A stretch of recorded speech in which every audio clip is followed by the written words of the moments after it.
All right, hi everybody. Thank you for coming. I'm Steve Pitti. I'm the director of the RITM Center and faculty in History, American Studies, and ERNM. We're really excited today to host this showcase of student research from the summer of 2022. As everybody here knows, these projects are some of the many projects that RITM had the chance to support this past year. We sponsored 37 student research projects in the summer of 2022. Those who've received funding, including people in this room, traveled far and wide, deepened their work on undergraduate and graduate projects, prepared for senior theses and MA theses, and worked on chapters of their doctoral dissertations. We were delighted this year to support students working toward their degrees in the Graduate School of Arts and Sciences in Yale College and also in many of Yale's professional schools. We've had the opportunity over the last 6 years to support the completion of many student projects by helping awardees to get to archives and research sites where they needed to be to advance their scholarship. Past recipients of these research awards have written prize-winning dissertations and articles and completed their degrees, which is just as important. I'll mention too, to all of you that we're currently accepting research and conference travel applications in RITM for the fall with an early October deadline. So check out our weekly newsletter for more information about that if you haven't seen it. You can sign up for the newsletter if you're not already signed up at ritm.yale.edu by clicking on the link on the web page that says Stay Connected. So today, we'll be hearing about summer research projects, as you know. Each of our presenters has just 3 minutes to describe their summer research, and then we'll then ask members of the audience if any one person has a brief question to ask, and we'll give that presenter a brief moment to respond to that question. This is the interest of keeping things moving, and we will be moving fast and demanding concision and clarity from both presenters and audience members. But I really do hope that everyone here enjoys themselves and that you'll join us after the program right out here in the lounge area for some relaxing food and drink where we will not rush you and hold you to 3 minutes to finish your empanada or whatever, and that you'll continue the conversation there and ask more questions of one another. So I think this should be a lot of fun. And with that, I want to turn this over to Amanda.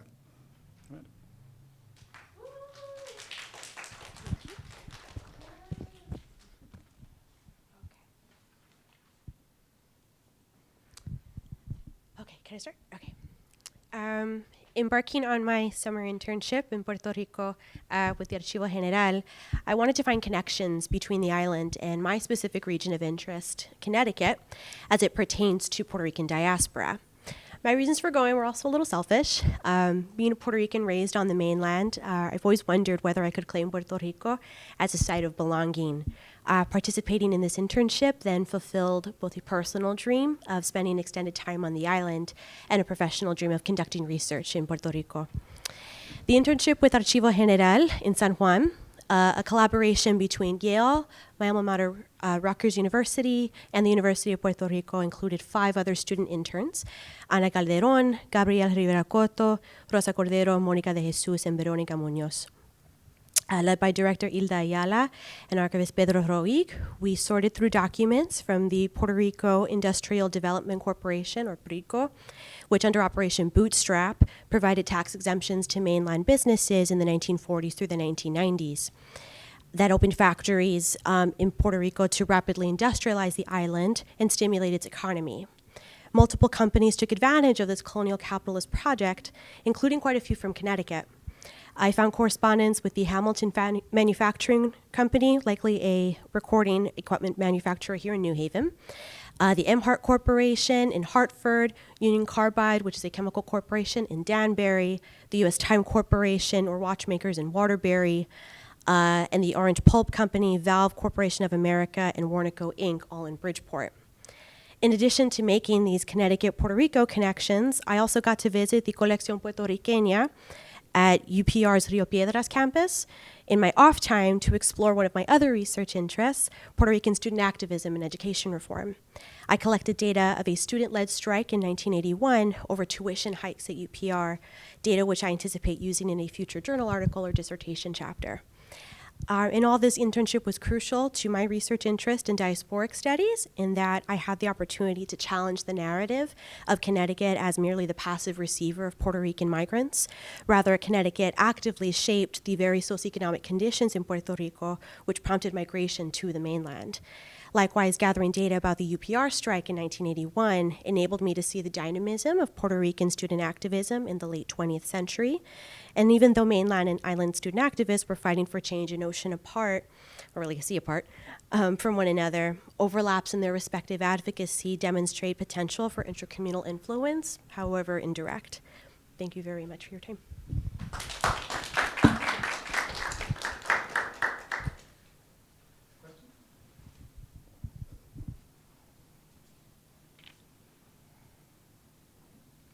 Amanda, why don't you talk a little bit about one of the most challenging features of the research work you did?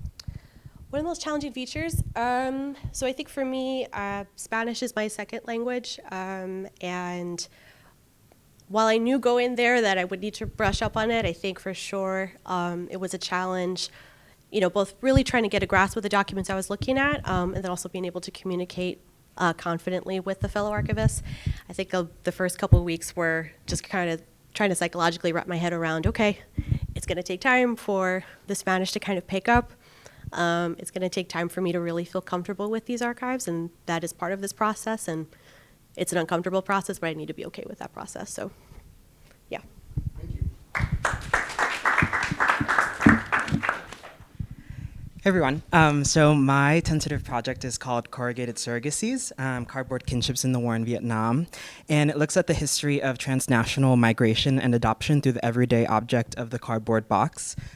Projected here is a series of images that sequence the packaging and transporting of Vietnamese orphans into makeshift cardboard cribs during Operation Baby Lift at the end of the war in Vietnam in 1975. So Operation Baby Lift is often narrated in paternalistic and legalized discourses of familial rescue and sacrifice.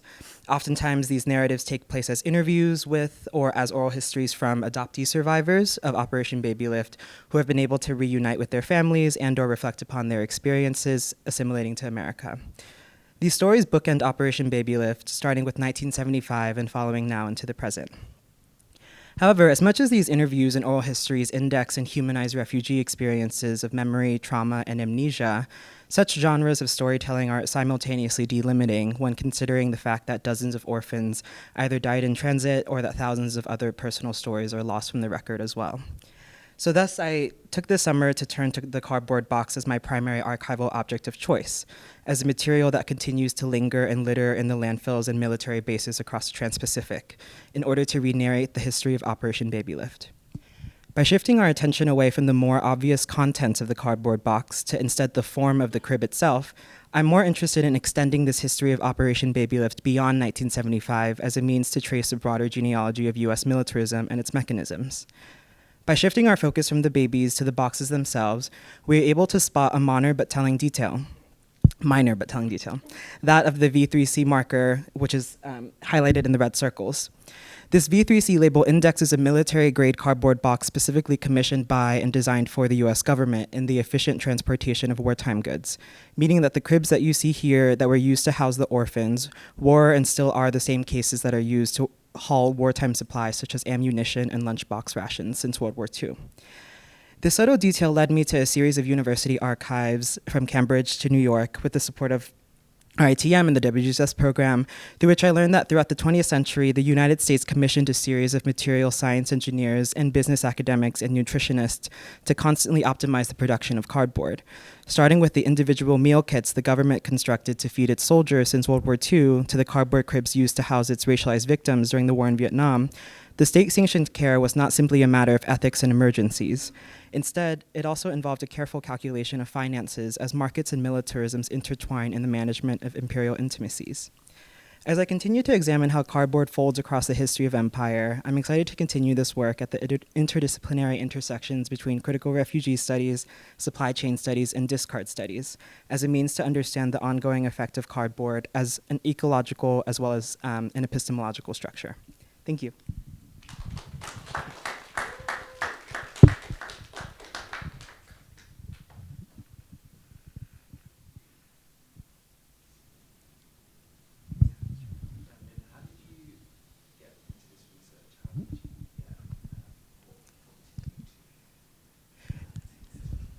Yeah, it was really serendipitous. It was a class that I took with Jess, actually, who's right next to you. I studied the Vietnam War normally through contemporary literature, but it was just like looking at this. We had an archival project that we had to do, like a quick, like one-page story that we wrote, and I just picked this image because it was like the first thing I could find in my Google Drive. But then upon re-looking at it, like I noticed that these boxes were all the same shape, and I wanted to move away from more standard oral history methods and speculative methods. So, yeah, thanks so much.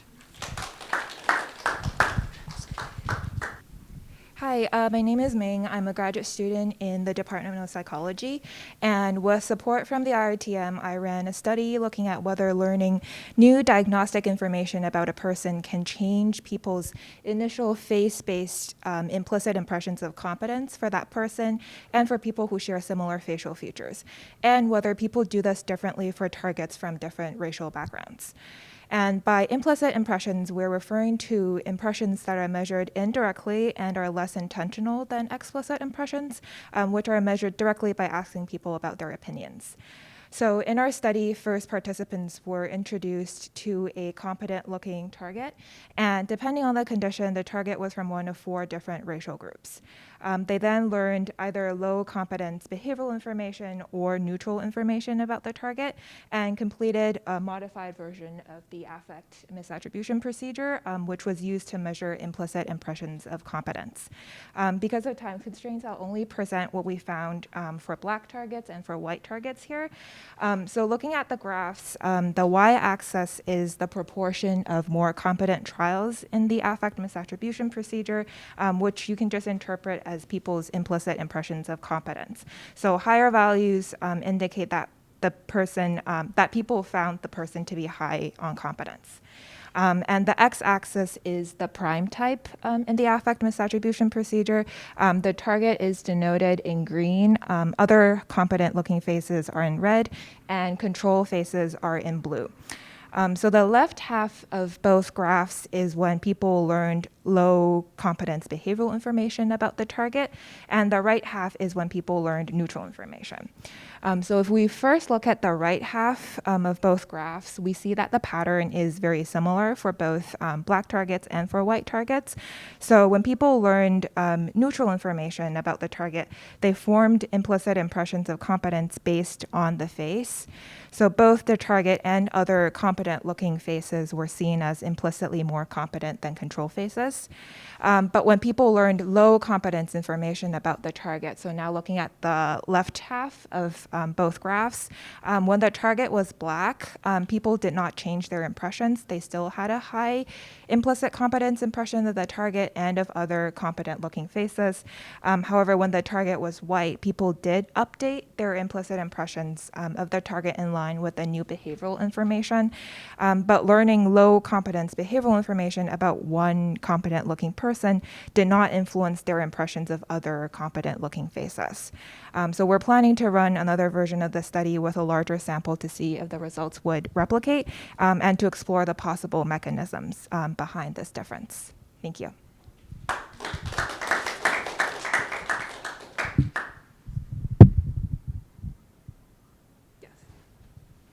you for this talk. How are you measuring and standardizing the information that you were presenting? How are you determining what was low confidence versus neutral versus? So we did a number of pre-tests before running the main study. So we came up with 4 different vignettes denoting low competence, and we had independent raters on Prolific, which is an online participant recruitment platform where we run our study, to rate the vignettes on competence, and then also a couple of other traits which we controlled for.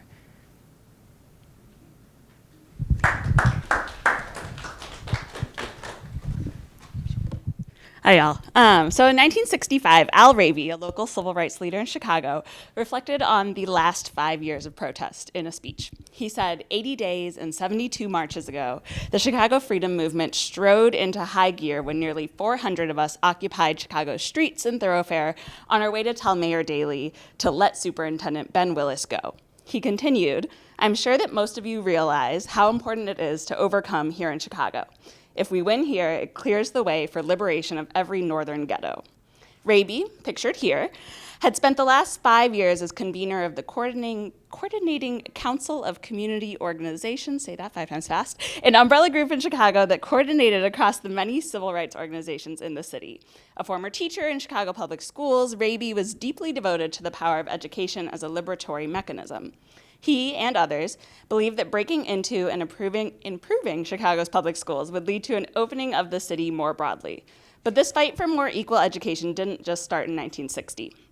In the Depression era, so the 1930s, Chicago schools took major funding cuts across the board. Schools in Chicago's black neighborhoods, mainly on the south side of the city, took the biggest hit. This led to groups like the NAACP and the Urban League to really start rallying around the issue of schools. So 3 major factors were involved in sort of their fight for better schools, I guess. The first is that most of these schools were districted in a way that they were segregated. So given the segregation of neighborhoods at the time as well, it was sort of linked into that. So they wanted to redistrict the schools across the city. The second issue was curriculum. So same fight we're fighting now for more true, honest histories in classrooms, things like that. And then finally, the schools were incredibly overcrowded. So this was in part due to the influx during the Great Migration of black folks, in part due to just the lack of building, especially sort of in that Depression era when there just wasn't the funding to do that building. And so as a result of that overcrowding, you saw a lot of schools on double shifts. So that meant that half of the students were going to school in the morning, half were going in the afternoon. And as you can imagine, that left a lot of students unsupervised throughout the day, and also missing, half of a day's education across the board. So that was really one of the biggest issues and the issue that would hold through the rest of this movement. Throughout the 1950s, you see tensions continuing to grow, certainly with Brown v. Board in 1954. You see not only in Chicago, but nationally, this sort of school segregation issue becoming more and more of a big deal. And Chicago's school superintendent was Ben Willis at the time, was sort of considered the main target of the civil rights movement during this period, again, in Chicago in particular. So he came into the city in 1953. He built over 100 schools. So on the one hand, he was touted as this great builder and being called as Big Ben the Builder by some. But on the other hand, his policies continued to implement segregation in schools. So he, instead of building a new school in a black neighborhood, would put trailer classrooms in the parking lot or in the playground of that school instead of building the new school. So he certainly was like continuing segregation. This all led to protests of Ben Willis, daily marches on City Hall for an entire summer. And in 1963, in October, you see 250,000 students stay out of school in a single day for Freedom Day. Those students, some of them just stayed home, some of them went to freedom schools, sort of touting back to Mississippi and the freedom schools there during the civil rights movement. And so that's sort of the big peak of my own research is this Freedom Day movement. So I look at what came before and what sort of came after. Basically, we see this big mass movement coming into this Freedom Day time. And after that, in 1966, so a few years later, Ben Willis, superintendent, steps down. Martin Luther King enters the scene in Chicago, starts fighting for fair housing. And that's sort of how the story goes. From there, we see, obviously, schools are not equal in Chicago still, so the fight is still going. But that's sort of the civil rights era in a box as far as Chicago schools go. Thanks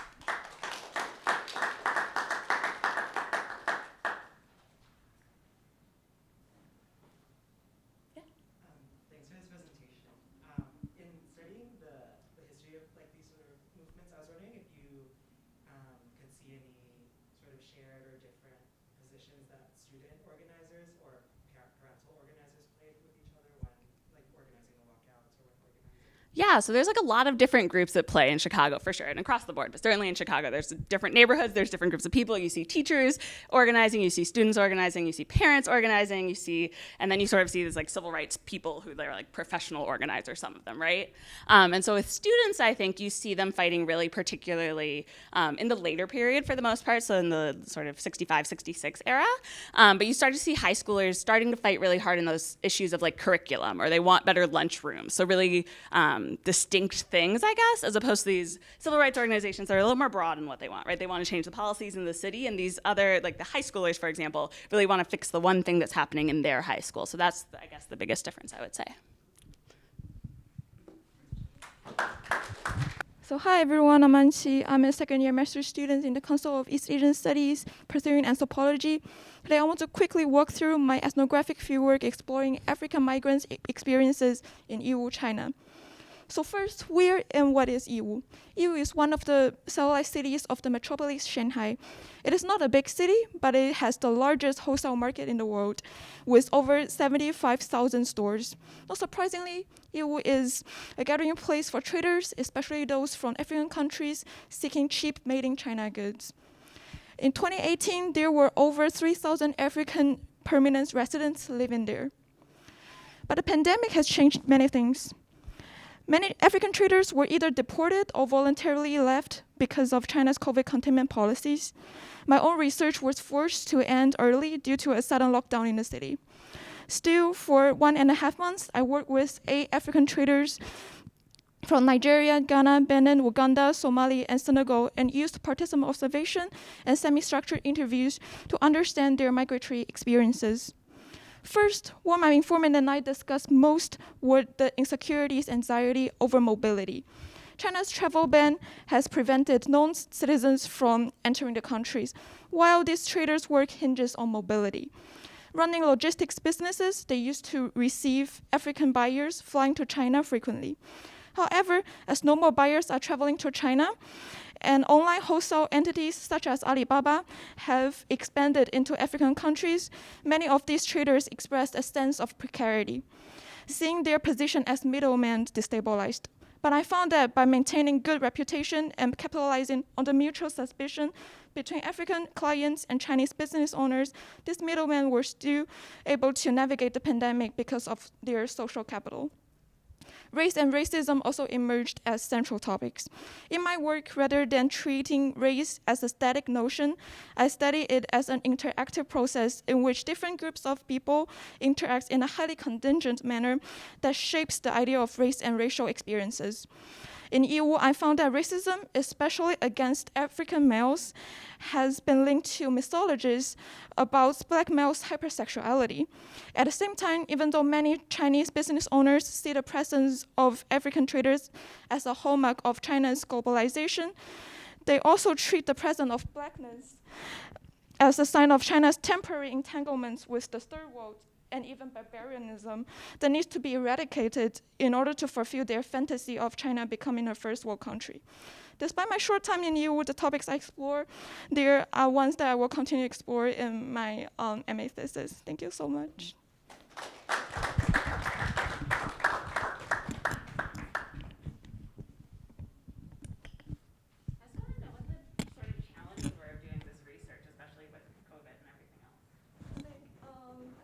In terms of the travel ban policies, to overcome the 21 days mandatory quarantine in hotel, and then go to the city, and then also facing the sudden lockdown in the city. Yeah, so it was pretty hectic. But at the same time, also I have to negotiate my positionality as a female young scholar, because I constantly receive warnings from Chinese people regarding the thing I talk about, which is African males' hypersexuality. So that's why I think that rather than studying race as a really static notion, I want to see how people interact together and constructs the idea of race and racism together. Yeah, so I think that's two of my main challenges. Yeah, thank you. Hi, everyone. My name is Babette. I'm a second year in the Departments of African American and American Studies. So my work this summer actually changed course quite a bit from what I originally mapped out. I was supposed to do some research at this archival collection at Fisk University and had confirmed my appointment at the beginning of the summer, but they had a change in management and were no longer accepting appointments until late fall. So I'm left with this flight from JFK to Nashville and this reservation at a 3-star motel that I'm not really completely sure what to do with. I'm happy to say that what I was able to come up with is something that I've been wanting to do for years, and that I think ultimately really helped advance some of my research on my analysis of Southern Black radio programs in the mid to late 20th century. But before I get into that, I think it's important to back up and give a little background on my research. One of the main radio stations that I look at in my research is WDIA, which is the first all-Black programmed radio station to go on the air in the US in 1948 in Memphis, Tennessee.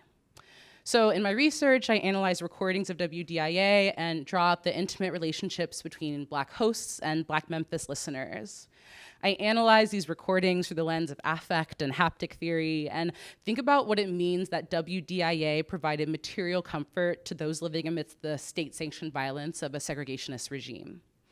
For example, one recording in particular in this collection of recordings that I listened to is an oral history with a woman named Jo Evelyn Grayson. Jo Evelyn Grayson has now passed on, but I believe she was 40 at the time of this recording. And she talks about how as a kid growing up in Memphis, WDIA is what she heard in the morning as well as in the evening when she went back to sleep. It completely framed her day. Jo Evelyn Grayson was born in 1948 in Memphis, living in one of the 5 or so Black neighborhoods in Memphis at the time. This is also the same year that someone very special was born, Black feminist scholar and literary and cultural theorist Hortense Spillers, who was also born in a Black neighborhood in Memphis.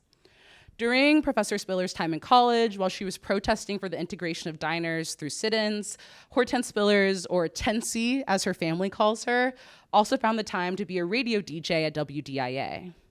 She was one of the few women to work at the station at the time in the 60s, and she had a music segment every weekend where she played songs and talked on the air going by the name of Honey Girl. Sitting in her Nashville home, Professor Spillers has me buckling over in laughter at her impersonation of a white manager at the station with a big overbite who she wasn't particularly fond of. She provides me insight into how she navigated the station as a dark-skinned Black woman and how in some ways she felt the men at the station actually protected her. But she also confirmed some of my suspicions that the station was not as outwardly political as I had hoped, that nobody other than her really made statements about segregation on the air. I'm so deeply grateful to have spent this time conducting this oral history with Professor Spillers, a fellow radio producer and DJ. I don't believe there's any other published or written work about her time at WDIA, so I'm excited to not only include this in my research, but also to continue working with the archivists at Brown University to have this oral history included with her collection of papers. I was so happy to learn also that Jo Evelyn Grayson, the woman whose recordings I have now listened to for hours and hours, and Professor Spillers had actually known each other and gone to school together at Booker T. Washington High and Memphis University. She leaned back and said, yes, of course I knew her when I brought up her name. Thank you so much.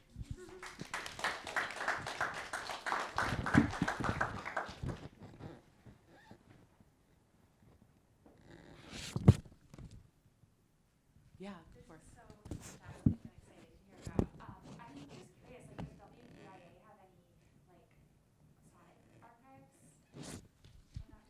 Yeah, so most of the collections from WDIA are held at Indiana University, and a lot of them are digitized, which is really nice. So the stuff of Jo Evelyn Grayson is like online. I don't think the radio station itself has very well-organized archives, but Indiana University has some of them.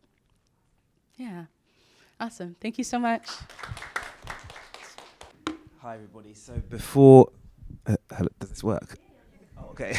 Before I start, I wanted to quickly just give a brief background to essentially my project and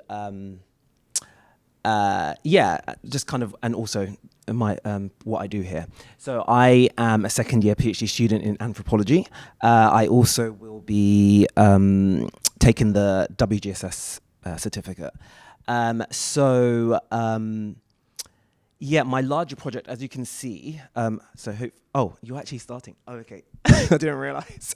Okay, so my project is about Black British gay and queer cis men and how they negotiate space and place in the gay community. So I'm interested in their experiences within certain gay and queer spaces, but also what it means to be Black, British and gay in the 21st century. So their experiences more broadly. So I'm going to be talking particularly about this day and this particular. So this is just a picture I got from Google. So this is an old picture. But anyway, so this particular thing I'm going to talk about is just research and fun, and a fun Saturday night out in unexpected places. So I didn't expect this particular research that took place to happen. And then for the people that I spoke to, my interlocutors, this was a Saturday night in what I call an unexpected place. So basically it was a Saturday evening. August. I was about to come back to the US and I needed a suitcase. So I went to central London and a particular place called Oxford Street, went to a particular store. It was closing. Wanted to see if I could get a big suitcase. There was no luck. So I thought, let me go down to Soho, which is a particular area in London. And this is called Old Compton Street. So there's a lot of it's a gay area along here.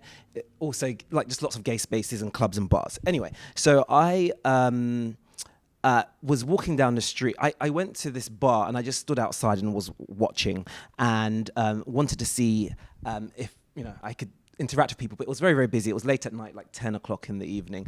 Anyway, I decided to walk down this street, and just here in the corner here, I saw 3 black people standing there. So 2 black guys and a girl. And so I walked past and I was like, I need to talk to them, but I was a bit, scared. So I walked past and then I came back and I spoke to them. Anyway, we started speaking. And I was telling them about my research. One of them was a bit, kind of like not sure, was looking at me like, what is this guy talking about? And then another one was, a bit more enthusiastic, and the other one was just a bit more quiet. Anyway, I asked them what they were doing. I told them about my project, and they told me that they were just standing there, like talking, having drinks, blah, blah, blah. There was an intention to go out somewhere. Anyway, in the end, I found out that they didn't go anywhere, and they stood there for the whole night, just having a conversation, talking, having fun, and drinking. So basically, the point of this presentation today was to essentially highlight the fact that actually you can find activity happening in spaces that you don't expect. So I didn't expect to go and find that people will be here having fun. That was their night out. They were in the corner, just kind of having fun amongst a busy, busy night where so much was going on. They were just there talking to each other, having fun. So essentially, I didn't expect to find that. And I think that's also something that I've realized in terms of like thinking about space and place and thinking about where you're going to find research and where people enjoy themselves. It's made me think anew about those kind of concepts and where you can find research and where people might enjoy themselves. Because of the time, I can't go into too much detail, but yeah, thank you. That's essentially what happened.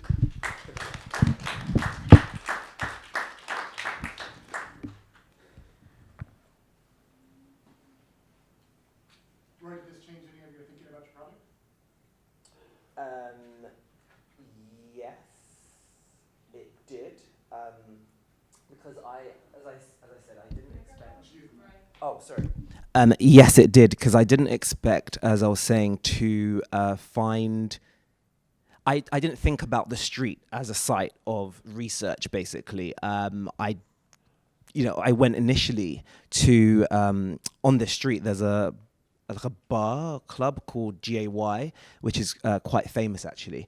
And I stood out. I was going to go inside, but I stood outside just kind of like watching and just seeing if I'd be able to speak to people coming out or going in even. So anyway, there was no luck there, and I decided to just walk around the street just to kind of observe what was going on. And then I just saw those 3 individuals there, and that particular corner, it was quite significant because it was just in the midst of so much going on. They were just standing there. You probably wouldn't maybe even notice.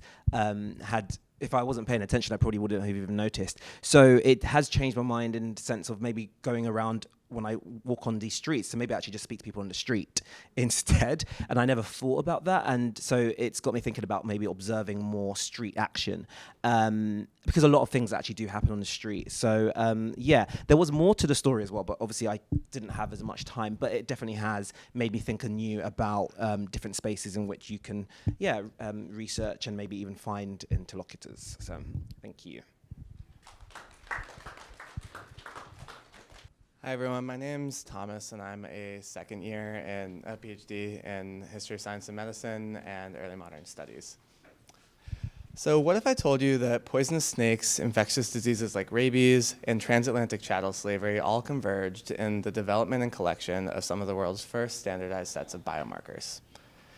These seemingly disparate forces came into contact with each other in the colonial Atlantic, and my project seeks to investigate and understand the fallout of those encounters. For the purposes of today's talk, I ask us to specifically consider 16th to 19th century European colonizing enterprises in the Caribbean. These historical events brought many different people from far-flung places together, and one of the key ramifications of these meetings from an epidemiological perspective was the increasingly frequent outbreak of seemingly novel diseases from a European perspective. In this light, the Caribbean, a site of varied and intertwined histories of domination and subjugation of enslaved peoples, was often described as an inhospitable place filled with disease and suffering. But it was also a location of great opportunity from a European colonizing perspective, and outside of familiar histories of the search for gold and silver or the establishment of a brutal plantation complex, the Caribbean also served as an excellent testing ground for new medical theories and treatments. The reasons for this were manifold. There were a greater number of diseases to examine than there were in Europe. The enslaved African population provided a ready-made class of unconsenting test subjects, and the lush island topography presented plentiful new plants and animals with which medical professionals could fashion new drugs. Therefore, Caribbean colonialism fostered and encouraged medical innovation on a large scale, I argue. The findings from my recent archival research, one page of which you will see on the top right of the screen here, demonstrate a concerted effort to collect enormous sets of medical data that linked patients' biographical information alongside their maladies, as well as data about the time of year and environmental conditions such as temperature and barometric pressure. These sources indicate a sophisticated level of thinking about the social and environmental determinants of health in the colonial Caribbean, something that biomedicine today still struggles to get its head wrapped around. I also found more fraught evidence of human experimentation with poisons on terminally ill patients. Specifically, French physicians conducted a series of experiments with viper's venom on rabies patients in the 1760s, the findings of which eventually helped Louis Pasteur develop the first rabies vaccine. The venom was derived from the Lancet viper from Martinique, where it was used in exploitative experiments and to torture enslaved Africans. Here we see how poison was simultaneously a tool of subjugation in the Caribbean and a miraculous medicament in Europe. From this brief overview, I'll leave you with one simple question. How might these entangled histories of slavery, experimentation, and medical innovation give us pause in believing in the infallibility of the modern medicine that they helped create? Thank you.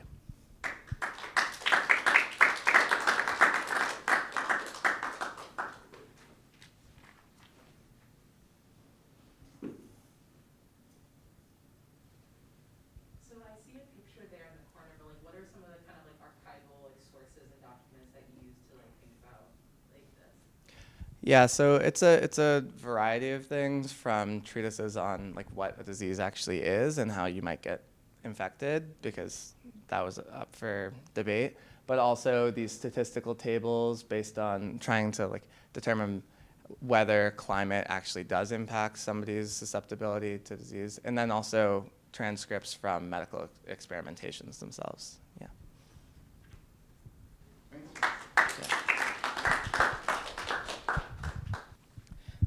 Good afternoon, everyone. My name is Abigail Calderon. I am a second-year history student in the PhD. I focus on Latinx businesses in the 20th century as social, cultural, and political anchors. This summer, with the help of RITM, I explored the Roybal Edward papers and the Bradley Mayor Tom administration papers at the University of California, Los Angeles.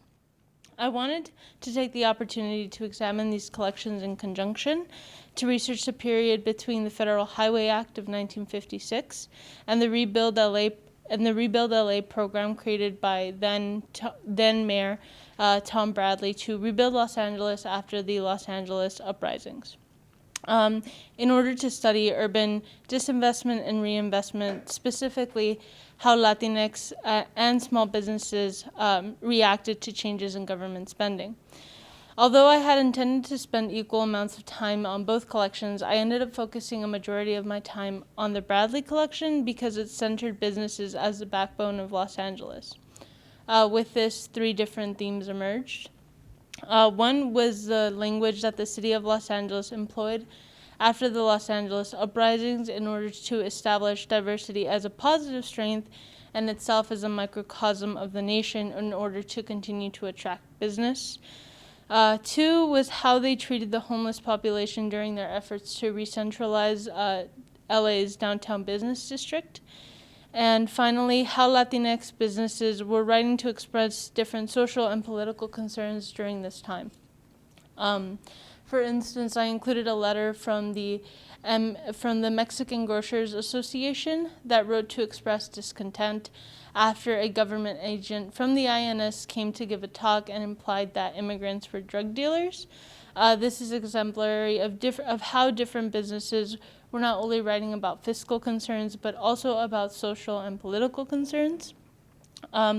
Overall, my summer research, specifically on the Bradley collection, helped me identify different stakeholders amongst Latinx businesses and how the city was attempting to rebrand itself to continue attracting business.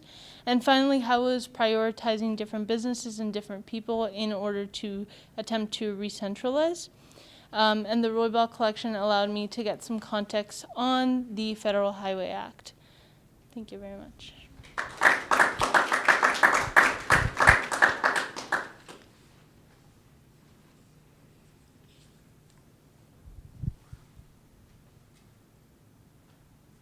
Was there any particular thread that you may not have been looking for when you were kind of coming into the archive, but that you're hoping to kind of further explore now that you come across these sources and found what you found? Yeah, so one thing that I was not at all expecting to find was conversations on Skid Row and the homeless population in Los Angeles. I was originally intending to look at the re-centralization of the business district and how it affected businesses and the communities they serve, but what I ended up finding was a lot on sort of the homeless population and how the city was sort of talking about them. And it was a really interesting language around quote unquote like a Skid Row mentality. And so I think that even though it's not directly related to my research, I want to explore that because I think it really sort of lays out the city's priorities.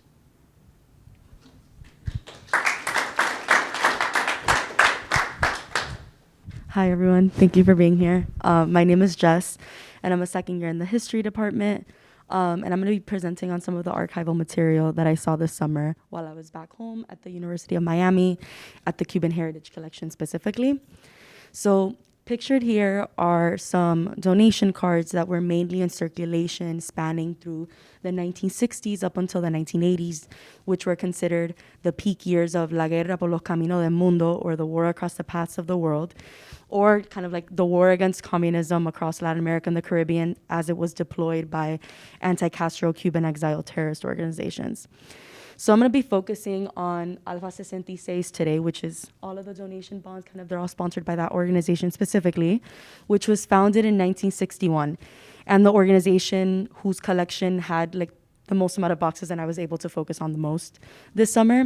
So with chapters across the United States, Venezuela, Puerto Rico, Alpha 66's membership was made up of Cuban exiles that were central to the war, to the U.S.'s war against the island throughout the late 1950s and 1960s and up until today. And many of them were directly trained by the CIA with involvement and were involved in the orchestrating of the Bay of Pigs invasion in 1961. And also, a lot of the men that these funds are kind of being donated for were men that were also involved in the first couple of years of the July 26th movement leading up to the triumph of the Cuban Revolution and abandoned soon afterwards. And what I'm attempting to begin arguing through the analysis of these donation cards and also kind of a lot of the other things that I saw, which were kind of like these letters to presidents, ambassadors, and other politicians across Latin America and the Caribbean, is how rather than weaken after the CIA ceased to fund Alpha 66 publicly, these organizations became more transnational. So in the sense that they began to see their perpetual war against the Cuban Revolution as one that began to encompass the urgency to contain communism across the hemisphere. So the funds collected through these donation cards, either directly or indirectly, helped facilitate the exportation of these tactics of terror, these skills that they were trained through the CIA with. And some of these examples that I saw were kind of like bomb construction, kidnappings, assassinations, boat attacks, and also the legal defense of Cuban exiles that were detained after these acts by the governments, where most of these acts of terrorism were carried out or kind of organized. And some examples being Venezuela, Puerto Rico, Chile, and Mexico. And one of the examples is kind of like the donation bond that's all the way to the right. wait, your left, and kind of the way that a lot of Cuban exiles were advocating for the extradition of Orlando Walsh, who was one of, at the time, was responsible for the bombing of the Cubana Flight 455 in 1976, and the Venezuelan government had detained Bosch for 11 years.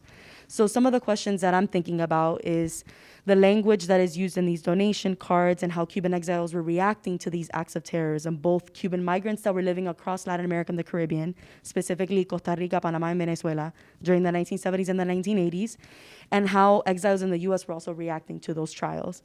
And the questions that I'm kind of left with is, how do these bonds show what executive members of Alpha 66 saw this recovery to entail, this recovery of Cuba?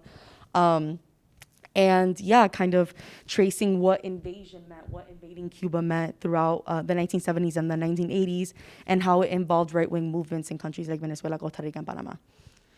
Sorry, that was really good. Thank you.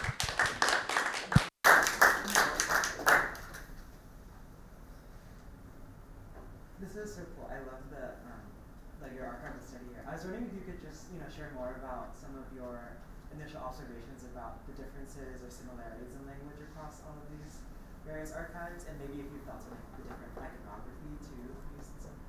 Yeah. So one of the things that I see a lot of, and like it's something that I would wanna flesh out, is the way that they use like Jose Marti quotes and the way that they use images of like the war of it, like the independence wars in Cuba, and kind of how they appropriate them. So kind of like La Guerra de Independencia, kind of using a fusil, like kind of the gun, also using just even kind of like just using kind of like a dollar, like not a dollar bill, like the idea of like a dollar bill, and kind of how they're thinking about Cuban exile nationalism, or whatever that means, in connection with these independence wars, and how it's like this perpetual war that they are continuing from Cuban independence. So I think that's kind of something that I saw that really connected. I'm trying to think of other things, but I think that's kind of one thread that I'm thinking a lot about right now. Thank you for asking. Hi, I'm Sylvia Ryerson. I'm a fifth-year PhD in American Studies, and the RITM Summer Research Fellowship supported 3 months of ethnographic and archival research in Southwest Virginia and Eastern Kentucky for my dissertation project, Calls from Home, Listening Past Carceral Power in Central Appalachia. And so from the end of May until through August, I was based in Harlan County, Kentucky, pursuing multiple threads of my dissertation project. And so I wanted to share this image for my presentation because one of the highlights of my summer was getting to work with and learn from the Higher Ground Theater Company, which is based out of the local community college in Harlan. And this is an image from their work, which I really think captures their community-based methodologies and practice. And so the man in the black shirt is Benny Massey, who is a former underground coal miner and a beloved community activist who lives in the small town of Lynch, Kentucky, and who I was able to interview and learn from this summer. And so Lynch was built by the U.S. Coal and Coke Company, which was a subsidiary of U.S. Steel, which was built as a company-owned town to house coal miners and their families in 1917. It was a segregated coal camp that became the destination for thousands of black families during the first wave of the Great Migration from the Deep South, as coal company recruiters went to Alabama and neighboring states to entice or coerce former sharecroppers and convict lease miners to come work as waged laborers in the Kentucky coal fields. And despite unsafe, exploitative, and racist living and working conditions, black miners and their families turned this corner of southeast Kentucky into a powerful cultural center with deep roots in the region. And alongside my research in Lynch, I actually was able to serve as a teaching assistant for a 12-week summer course that the Higher Ground Theater Company was teaching in the Harlan County Jail, serving as an assistant for their Appalachian Studies class and learning from and with the people in the Harlan County Jail about the conditions of their life and incarceration in Harlan County. And so the support from RITM really made it possible for me to be in the community for such an extended amount of time and really able to work closely and collaboratively with the scholars and artists in the region who are doing such important work and who made so many of my own connections possible. And additionally, I was very fortunate to receive an RITM Conference Travel Award, which supported my travel to Indiana to give a paper presentation at the American Political Histories Conference titled The Past, Present, and Future of American Democracy at Purdue University, where I presented as a part of a paper panel session on Appalachia and energy politics with other Appalachian scholars. Thanks.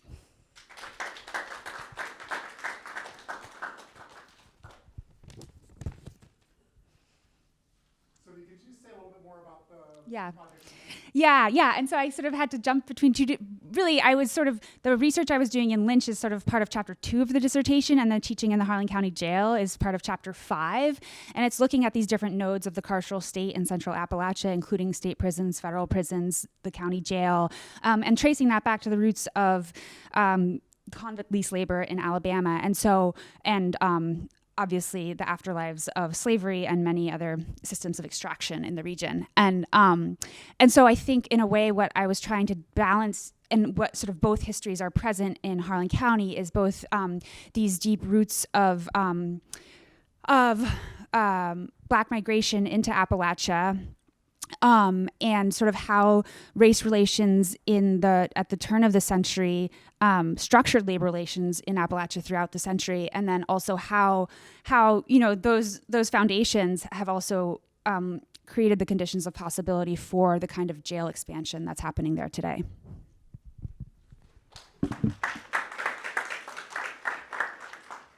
Hello.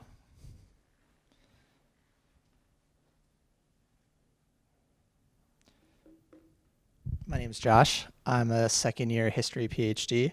My research focuses on modern intellectual history, and specifically the changing debate about race and the place of Jews in post-war Europe among largely Francophone intellectuals, roughly in the time frame between the Algerian War of Independence and the 1967 war in Israel-Palestine. I used my RTM summer travel grant to go to a conference that was called Hijacking Memory in Berlin. It was, according to the organizers, probably one of the first conferences held in post-war Germany that directly discussed the Holocaust and colonial violence together on the same stage. This is a major taboo in German culture. It's because there is a complicated political legacy about relativizing the Holocaust. In German culture, the Holocaust is the greatest evil that humanity ever carried out, and nothing can ever be compared to it. And in some places, intellectuals who compare, say, the ethnic cleansing of Palestine during the Nakba, or German violence in its African colonies to the Holocaust, actually can face really serious academic and professional consequences. So there was a little bit of an engagé element to the conference. But there was also like proximate political reasons for it being held there as well, which is that in Europe, the new right has sort of flipped the valence of anti-Semitism. So whereas, say, before 1980, what it meant to be on the far right in Europe was to be bluntly anti-Semitic. Now, the xenophobic far right in Germany and in France and elsewhere, Poland, Hungary, has used a kind of philo-Semitic argument to block the flow of immigrants largely from the Middle East. So, for instance, in Germany, the AfD, which is in some sense the sort of successor of neo-Nazi parties, has opposed the German government's immigration plans to have Syrian refugees come on the grounds that the Syrian refugees are going to bring in anti-Semitism into Germany. And so all of this was being discussed at the conference. And what ended up happening was that the controversy that the conference was meant to address actually blew up during the conference. And 2 Polish academics criticized publicly and went to the German press over the remarks of a Palestinian scholar named Tarek Bakoni, who explicitly compared the Nakba to the Holocaust. And there was a media firestorm in Germany over this. Right-wing German politicians called for the defunding of the venue where the conference was held, which is called the House of World Cultures. I ended up covering this for a magazine that I work for called Jewish Currents, which the article was called The Challenge of Defending Memory in Germany, which was about the sort of new politics of anti-Semitism or anti-anti-Semitism and how they're connected to xenophobia in Europe, immigration, and the legacies of colonialism. So that's it.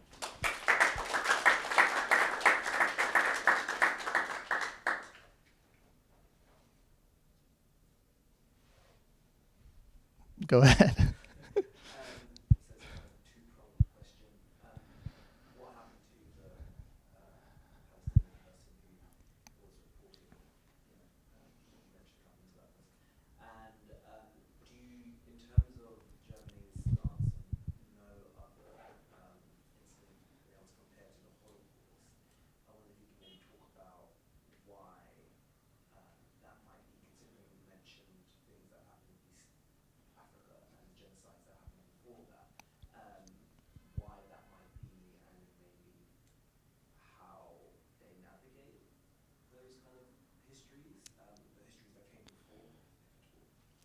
Yeah, so Tarek ended up being fine, and a lot of the conference participants who were there signed a petition kind of in support of him, and it turned out that he had a lot of support there, and I don't think it had severe consequences on his life. He runs a Palestinian think tank called Al-Shabaka, which you should all check out if you're interested in that sort of thing, where they are probably at the cutting edge of Palestinian politics.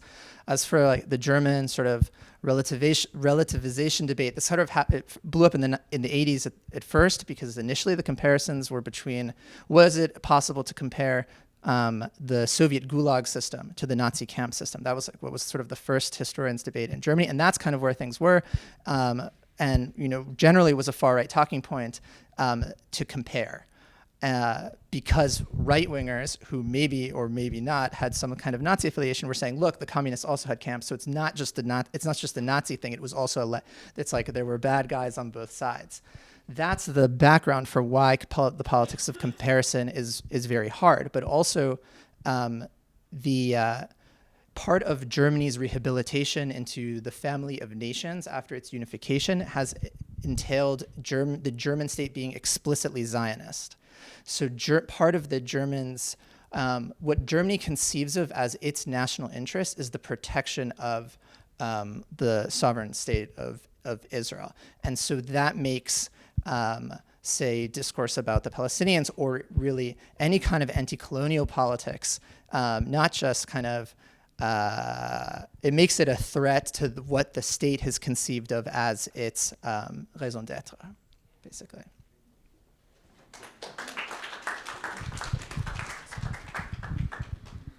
All right.